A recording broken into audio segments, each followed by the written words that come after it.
Hello दोस्तों, नमस्कार। एक बार फिर से मेरे YouTube चैनल पर आपका स्वागत है। आशा करता हूँ कि आप सब लोग बढ़िया होंगे। तो आज की क्लास में हम क्या देखने वाले हैं? आज की क्लास में हम पढ़ेंगे केंद्र राज्य वित्तीय संबंध। ये हमारा पब्लिक फाइनेंस का बहुत ही शानदार टॉपिक है। यहाँ से कंपटीशन एग्जाम में काफी ज्यादा क्वेश्चन आते हैं। जैसे RPSC कॉलेज लेक्चरर हो गया, UGC नेट एग्जाम हो गया, इन एग्जाम्स में इस टॉपिक से काफी ज्यादा क्वेश्चन आते हैं। और भी कंपटीशन एग्जाम जैसे मध्य प्रदेश कॉलेज लेक्चरर का एग्जाम होने वाला है, हरियाणा में होने वाला है। तो इन सभी एग्जाम के लिए यह टॉपिक बहुत ही अच्छा है। तो हम सीधा टॉपिक शुरू करते हैं। तो देखिए, केंद्र राज्य वित्तीय संबंध। तो जो केंद्र राज्य वित्तीय संबंध है वो संविधान के कौन से भाग में आते हैं? संविधान के भाग 12 में आते हैं। कौन से भाग में? संविधान के भाग 12 में। और अनुच्छेद 268 से 293 इनके बीच केंद्र राज्य वित्तीय संबंध है। तो देखिए, जो कराधान की जो शक्तियां है उनका आवंटन केंद्र और राज्यों के बीच में कैसे किया गया है। जो देखिए, संघ सूची है। संघ सूची में कर निर्धारण का जो अधिकार है वो किसके पास है? केंद्र सरकार के पास। दूसरी सूची है, दूसरी अनुसूची है राज्य। तो इसमें राज्य अनुसूची में जो कर लगाएगी, उसमें जो भी कर होगी उसमें कर लगाएगी राज्य सरकार। और तीसरी है समवर्ती, अर्थात इसमें जो कर होंगे वो केंद्र और राज्य सरकार दोनों फैसला लेंगे उन करों पर। तो देखिए, समवर्ती में तो क्या, केंद्र प्लस राज्य दोनों हो जाएंगे। तो देखिए, जो संघ सूची है इसमें इसमें देखिए, संसद के पास संघ सूची के बारे में कर निर्धारण का विशेष अधिकार है, संख्या 13। इनकी जो संघ सूची में जो कर है उनकी संख्या कितनी है? 13। और राज्य विधानमंडल के पास राज्य सूची के कर निर्धारण का अधिकार है और इनकी संख्या कितनी है? 18। तो राज्य सरकार राज्य अनुसूची में कितने कराते हैं? 18 कराते हैं। और देखिए, समवर्ती सूची में कोई कर प्रविष्टियां नहीं है। जो समवर्ती सूची, इसमें कोई कर प्रविष्टियां नहीं थी मूल संविधान में, लेकिन 2016 में 101वां जो संविधान संशोधन हुआ उसके तहत किसको जोड़ा गया? GST, goods and service tax. तो GST आ गया इसमें समवर्ती सूची में। तो ये ध्यान रखना कि जो GST किस में आता है? समवर्ती सूची में आता है। कर निर्धारण की अवशेषी शक्तियां, यानी अवशेषी शक्तियां का क्या मतलब है? कोई नया विषय जिस पर कर लगाना हो तो उसका अधिकार किसके पास है? उसका अधिकार संसद के पास है। अवशेषी शक्तियां किसके पास है? संसद के पास। जैसे उपहार कर, संपत्ति कर, व्यय कर। अब आगे चलते हैं।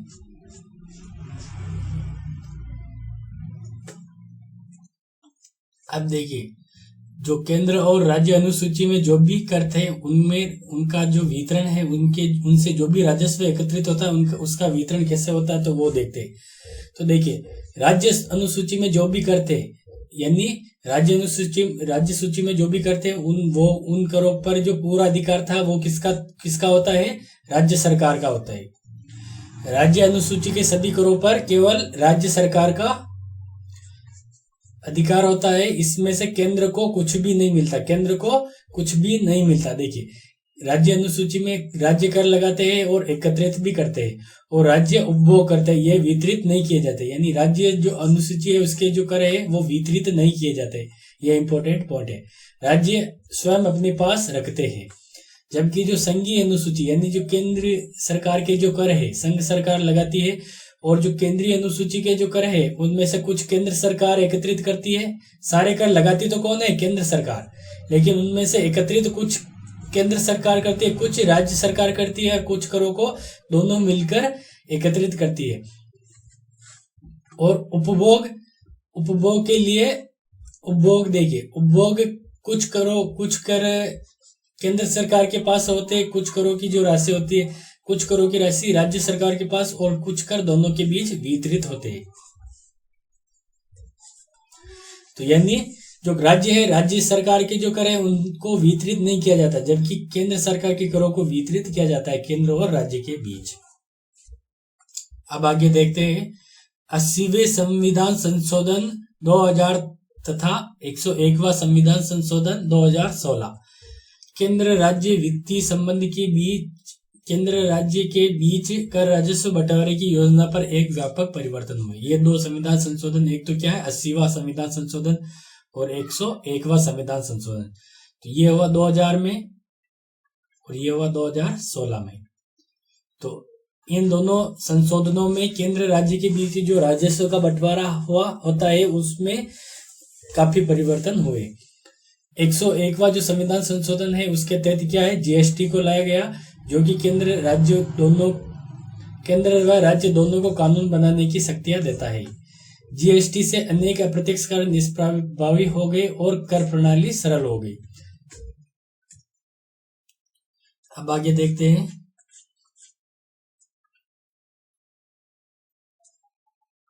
केंद्र राज्य वित्तीय संबंधों के बारे में देखते हैं। तो देखिए सबसे पहले अनुच्छेद देखते हैं 268। अनुच्छेद 268 ये क्या कहता है? अनुच्छेद 268 में कौन से कर आते हैं वो देखते हैं। तो देखिए इसमें अनुच्छेद 268 में जो संघ अनुसूची है उसके कर आते हैं, और देखिए इसमें जो कर है वो केंद्र द्वारा उद्ग्रहित यानी केंद्र द्वारा लगाए जाते हैं, केंद्र द्वारा लगाए जाते हैं, लेकिन राज्यों द्वारा संग्रहित यानी एकत्रित कौन करता है? राज्य सरकार। और राज्यों द्वारा उपयोग या विनियोजित किया जाता है। उपयोग किसके द्वारा किया जाता है? राज्य द्वारा। अनुच्छेद 268 लगाएगा कौन? केंद्र। लगाएगा कौन? केंद्र। लेकिन उनको एकत्रित और उपभोग ये दोनों काम कौन करेगा? राज्य सरकार। लगाएगा तो केंद्र, लगाएगा केंद्र, लेकिन उपभोग और एकत्रित ये कार्य कौन करेगा? राज्य सरकार। अब देखिए इसमें कौन कौन से कर आते हैं वो देखते हैं। ये सबसे इंपॉर्टेंट है कि अनुच्छेद 268 में कौन कौन से कर आते हैं। तो देखिए एक तो आता है स्टाम्प शुल्क, विनिमय पत्र, स्टाम्प शुल्क देखिए विनिमय पत्र, चेक, वादा नोट, बीमा, शेयर व अन्य के अंतरण पर लगने वाला स्टाम्प शुल्क। ये स्टाम्प शुल्क इनके ऊपर लगता है। स्टाम्प शुल्क पहली चीज तो यह हो गई।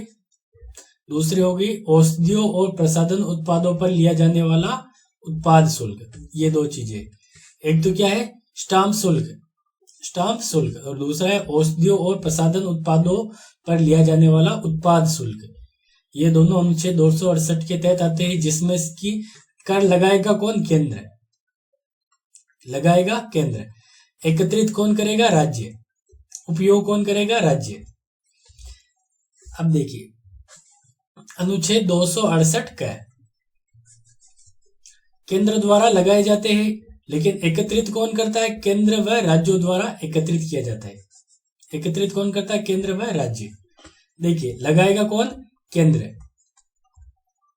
एकत्रित कौन करेगा? केंद्र प्लस राज्य। और उपभोग कौन करेगा? उपभोग करेगा केवल राज्य। राज्य उपयोग करेगा, यानी ये कर 268 में जितने भी करे उनका उपयोग कौन करेगा? केवल राज्य करेगा। अब देखिए जो अनुच्छेद 268,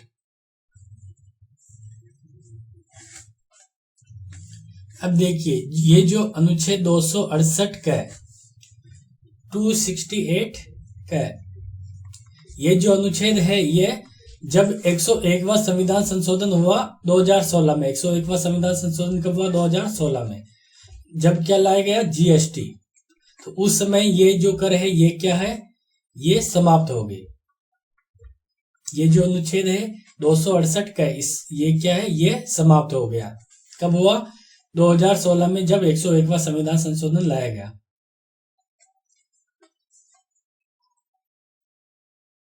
तो ये था हमारा अनुच्छेद 268, जिसमें कि क्या है? कर कौन लगाएगा? केंद्र सरकार, लेकिन एकत्रित और उपभोग कौन करेगा? राज्य सरकार। अब अनुच्छेद 269 देखते हैं। अनुच्छेद 269 देखिए संघ द्वारा उद्ग्रहित व संग्रहित, यानी देखिए लगान जो कर है वो कर लगाएगा कौन? लगाएगा केंद्र सरकार। एकत्रित वो भी केंद्र सरकार करेगी। लगाए भी केंद्र सरकार और एकत्रित भी केंद्र सरकार करेगी, किंतु ये कर जो उपयोग कौन करेगा?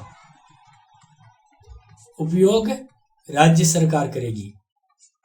ये ध्यान रखना कि लगाएगा केंद्र, एकत्रित केंद्र करेगा और उपयोग राज्य, यानी केंद्र कर लगाएगा उन करों को एकत्रित करेगा, केंद्र करों को एकत्रित करके राज्यों को सौंप देगा।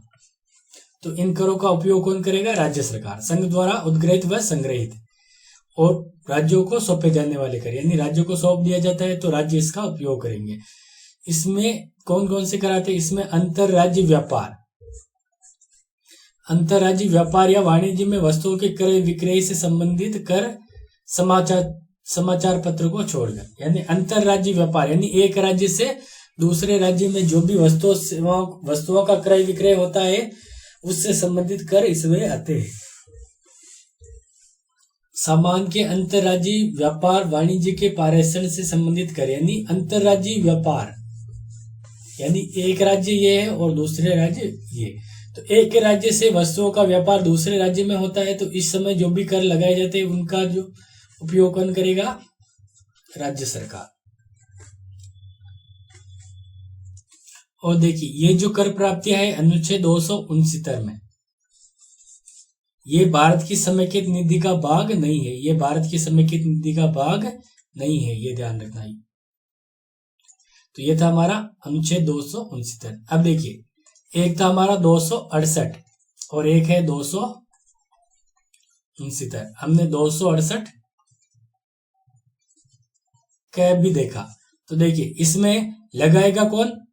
लगाएगा केंद्र, एकत्रित राज्य, उपयोग राज्य, और इसमें लगाएगा केंद्र, एकत्रित भी केंद्र, लेकिन उपयोग कौन करेगा? उपयोग राज्य।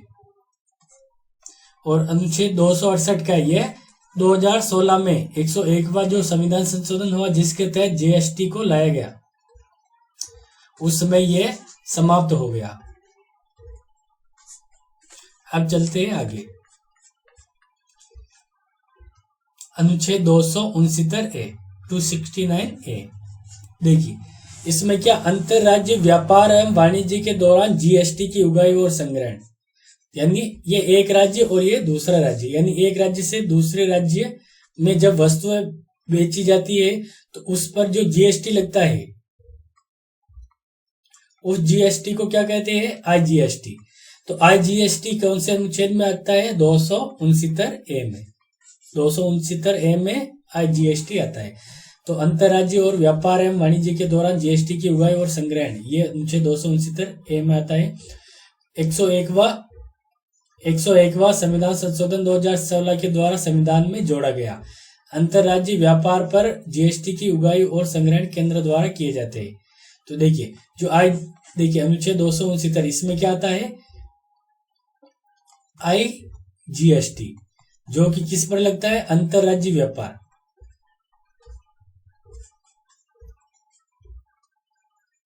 आईजीएसटी किस पर लगता है? अंतरराज्यीय व्यापार। ये कब आया? 2016 में। तो इसको जो आईजीएसटी इसको एकत्रित किसके द्वारा किया जाता है? इसको एकत्रित केंद्र सरकार के द्वारा एकत्रित किया जाता है, राज्यों को द्वारा एकत्रित नहीं किया जाता। लेकिन इसका जो वितरण है, वितरण केंद्र प्लस राज्य के बीच, जबकि एकत्रित कौन करेगा? केंद्र एकत्रित। अब आगे चलते हैं अनुच्छेद 270। अब देखिए अनुच्छेद 270 इसमें कौन से कराते हैं? संघ द्वारा लगाए जाते हैं और एकत्रित किए जाते हैं, लेकिन केंद्र और राज्यों के बीच बांटे जाने वाले कर। अब देखिए 268 का है 269A और 270 ये ऊपर वाले हमने पढ़ लिए। तो देखिए इसमें केंद्र लगाएगा, राज्य एकत्रित करेगा, और देखिए केंद्र लगाएगा, राज्य एकत्रित करेगा और राज्य उपयोग करेगा। इसमें ये समाप्त हो गया। इसमें लगाएगा केंद्र, एकत्रित राज्य करेगा और उपयोग राज्य, इसमें उपयोग कौन करेगा? राज्य। इसमें भी देखिए उपयोग का हम देख लेते हैं। उपयोग इसका उपयोग 268 में उपयोग कौन करेगा? राज्य। 269 में उपयोग कौन करेगा? राज्य। और 269A ये इसमें क्या आता है? इसमें IGST आता है। और 270 इसमें कौन से कराते हैं? जो केंद्र प्लस राज्य इनके बीच बांटे जाते हैं। तो देखिए ऐसे को इस 270 में कौन से कराते हैं? वे कर जो कि इन सभी ऊपर वाले अनुच्छेदों में नहीं आते हैं, और वो सभी कर 270 में आते हैं। बाकी जो बचे हुए कर और केंद्र व राज्य के बीच बांटे जाते हैं। तो देखिए ये जो कर है लगाएगा कौन? केंद्र सरकार। संघ द्वारा लगाए जाते हैं और एकत्रित किया जाता है, लेकिन केंद्र और राज्यों के बीच बांटे जाते हैं। अनुच्छेद 268, 268A, 269A तथा 271 जो आगे पढ़ने वाले में उल्लेखित कर के अलावा संघ द्वारा संघ सूची के सभी कर और शुल्क इसी में आता है। यानी तो ये जो अनुच्छेद दिए गए इनके अलावा जो भी कर बच जाते हैं वो सभी किस में आते हैं? 270 में आते हैं। तो देखिए संघ द्वारा संघ लगाएगा, एकत्रित भी कौन करेगा? संघ करेगा, लेकिन उपभोग कौन करेगा? उपभोग केंद्र व राज्यों में वितरित किए जाएंगे, यानी दोनों उपयोग करेंगे। और ये वितरण किसकी सिफारिश पर होगा? वित्त आयोग की सिफारिश के आधार पर इनका वितरण होगा कि कितना % राज्यों को दिया जाएगा। तो वित्त आयोग की सिफारिश पर।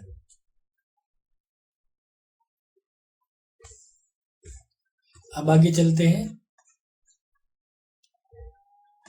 यहां पर ये इंपॉर्टेंट लाइन है। अनुच्छेद 268, 69 में वर्णित कर व 271 में अधिभार को छोड़कर शेष करों को केंद्र व राज्यों के बीच बांटा जाएगा। देखिए अनुच्छेद हमने अभी अनुच्छेद पढ़े 268 का 269, 269A और 270, और आगे हम पढ़ने वाले 271। इसमें क्या आते हैं? इसमें अधिभार आते हैं। ये भी केवल केंद्र को मिलते हैं, ये केवल केंद्र को, राज्यों को नहीं मिलते हैं। तो ये केवल राज्यों को मिलते हैं, ये केवल राज्यों को मिलते हैं, ये समाप्त हो गए। और ये केवल राज्य को मिलते हैं। तो देखिए, और ये केवल केंद्र को, यानी इनको केंद्र और राज्यों के बीच नहीं बांटा जाएगा, क्योंकि ये केवल किसको मिलता है? ये केवल राज्य को, और ये केवल केंद्र को, ये केवल केंद्र को। जबकि ये दोनों बचे हैं, ये दोनों क्या है? केंद्र और राज्यों के बीच बांटे जाते हैं। ये दोनों केंद्र और राज्यों के बीच बांटे जाते हैं। तो देखिए ये लाइन आप समझिए। तो देखिए 268, 69, 268 और 69 और 271 इन करों को छोड़कर बाकी जो बचे कर वो केंद्र और राज्य के बीच बांटे जाते हैं। तो केंद्र और राज्य के बीच बांटे जाने वाले कर कौन से? 269A, जिसमें क्या आता है? IGST, और 270 इन करों को केंद्र राज्यों के बीच बांटा जाएगा। अब आगे चलते हैं। अनुच्छेद 271 इसमें क्या आते हैं? इसमें आते हैं कुछ शुल्कों और करों पर संघ के प्रयोजन के लिए अधिभार। इसमें क्या लगाया जाता है? अधिभार लगाया जाता है। किसके द्वारा लगाया जाता है? संघ सरकार द्वारा। अधिभार यानी सरचार्ज। संसद द्वारा किसी भी समय उपरोक्त वर्णित करों पर, यानी ऊपर जितने भी कर पड़े हैं उन पर अधिभार लगा सकती है। यह केवल केंद्र को प्राप्त होते हैं। अधिभार के बारे में देखिए कि ये कुछ कर होते हैं या शुल्क होते, जो भी शुल्क या कर होते हैं उनके ऊपर लगता है, और केवल केंद्र सरकार के प्रयोजन से, केंद्र सरकार के द्वारा के किसी प्रयोजन के लिए लगाए जाते हैं। देखिए अधिभार एक सीमा से अधिक कर पर लगाया जाता है, यानी एक सीमा से अधिक कर हो जाता है। जैसे कि कोई व्यक्ति एक सीमा तक कर भुगतान कराए, लेकिन उससे अधिक कर भुगतान करेगा तो उस पर अधिभार लगेगा। यानी एक व्यक्ति है, वो 1 लाख का क्या दे रहा है? टैक्स, तब तक तो उस पर अधिभार नहीं लगेगा। लेकिन उसका जो टैक्स जब 1 लाख से अधिक हो जाएगा तो उस पर क्या लगेगा? 1 लाख प्लस होने पर उस पर टैक्स और टैक्स के साथ साथ अधिभार ये भी लगेगा।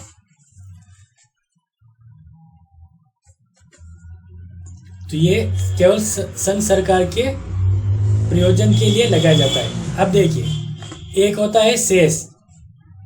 इसको सेस को क्या बोलते हैं? टैक्स पर टैक्स। सेस को क्या बोलते हैं? टैक्स पर टैक्स। सभी पर लगेगा। ये किस पर? सभी पर लगता है। जिस कार्य के लिए लिया जाएगा उसी पर खर्च करना होगा। यानी ये जो है सेस, ये किसी निश्चित कार्य उद्देश्य के लिए लिया जाता है। ये निश्चित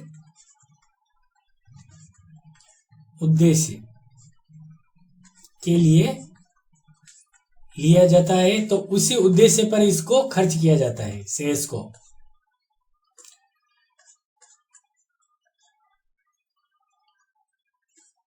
अब देखिए अनुच्छेद 275, इसमें क्या आता है? इसमें आता है अनुच्छेद 275। इसमें क्या आता है? विधिक अनुदान। विधिक अनुदान आता है। वित्त आयोग की अनुशंसा पर पिछड़े व जनजाति बाहुल्य क्षेत्र के विकास हेतु भारत के संचित निधि से सभी राज्यों को देना अनिवार्य नहीं। ये केंद्र सरकार अनुच्छेद 275 के तहत क्या देती है? कौन देता है? विधिक अनुदान कौन देता है? केंद्र सरकार। केंद्र सरकार किसको देती है? राज्यों को। और पिछड़े व जनजाति बाहुल्य क्षेत्र के विकास हेतु भारत के संचित निधि से सभी राज्यों को देना अनिवार्य नहीं। ये सभी राज्यों को देना अनिवार्य नहीं है, सरकार अपनी इच्छा अनुसार देगी। और सभी राज्यों में बराबर बांटना भी अनिवार्य नहीं है। सरकार अपनी इच्छा अनुसार किसी को कम या किसी को अधिक भी बांट सकती है।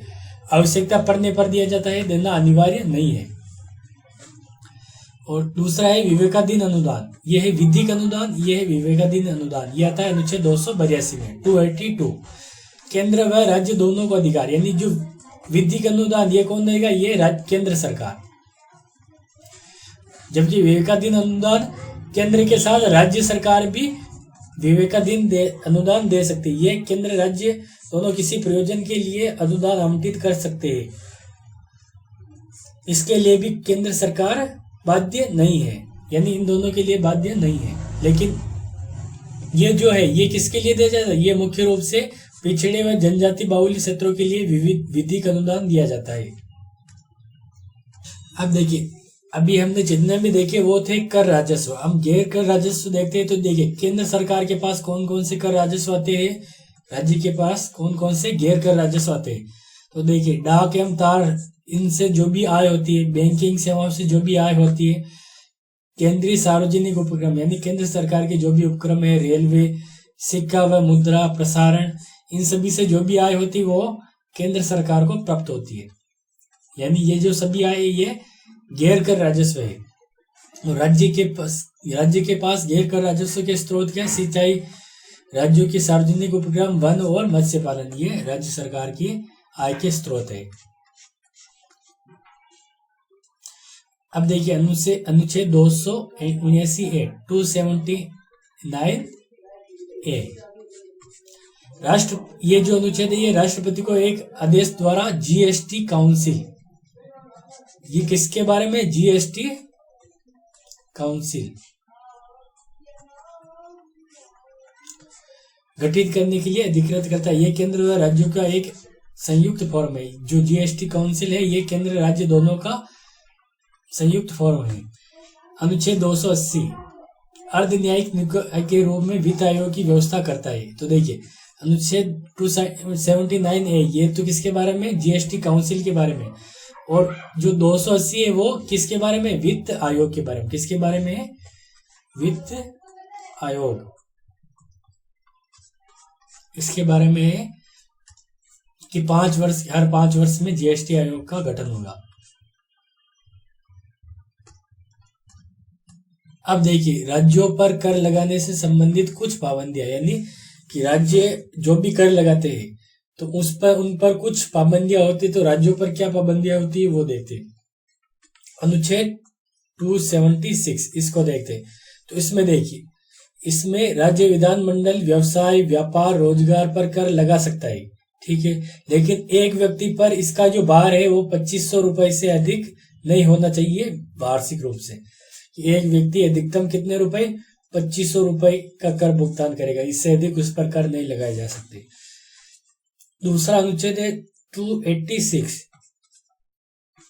इसमें क्या है कि समाचार पत्रों को छोड़कर अन्य वस्तुओं के क्रय विक्रय पर राज्य सरकार कर लगा सकती है। किसको? समाचार पत्र को छोड़कर, लेकिन राज्यों के बाहर कर नहीं। यानी समाचार पत्रों को छोड़कर अन्य वस्तुओं पर क्रय विक्रय पर कर लगा सकती है राज्य सरकार, लेकिन जो राज्य के बाहर जो क्रय विक्रय होते हैं उन पर यह कर नहीं लगा सकती है। भारत द्वारा आयात निर्यात वाली वस्तु पर यह कर नहीं लगा सकती है। संसद द्वारा घोषित अंतर राज्य व्यापार के महत्व की वस्तु पर कर नहीं लगा सकती। तो देखिए, राज्य सरकार राज्य के बाहर जो भी वस्तुओं का व्यापार होते हैं उन पर कर नहीं लगा सकती, आयात निर्यात वाली वस्तुओं पर नहीं लगा सकती, और अंतरराज्यीय व्यापार की महत्व वाली वस्तुओं पर कर नहीं लगा सकती है।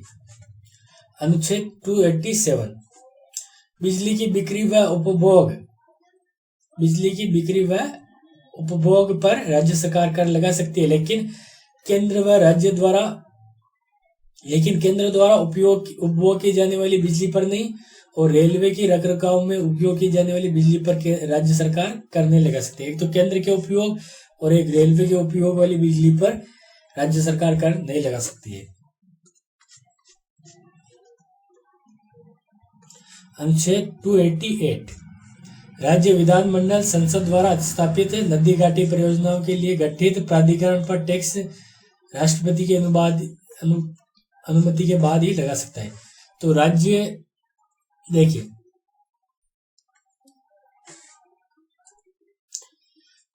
जो भी नदी घाटी परियोजनाएं होती, नदी घाटी परियोजना, तो उनके लिए संसद क्या करती है?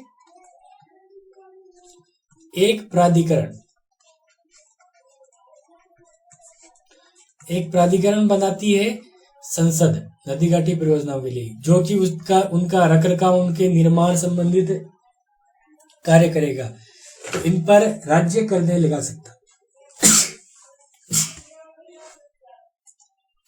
तो आज की क्लास में इतना ही, मिलते हैं अगली क्लास में, और अगली क्लास में हम सरकार की नीतियां यानी फंड्स के बारे में पढ़ने वाले हैं, और इसके बाद हम वस्तुओं के प्रकार के बारे में पढ़ेंगे।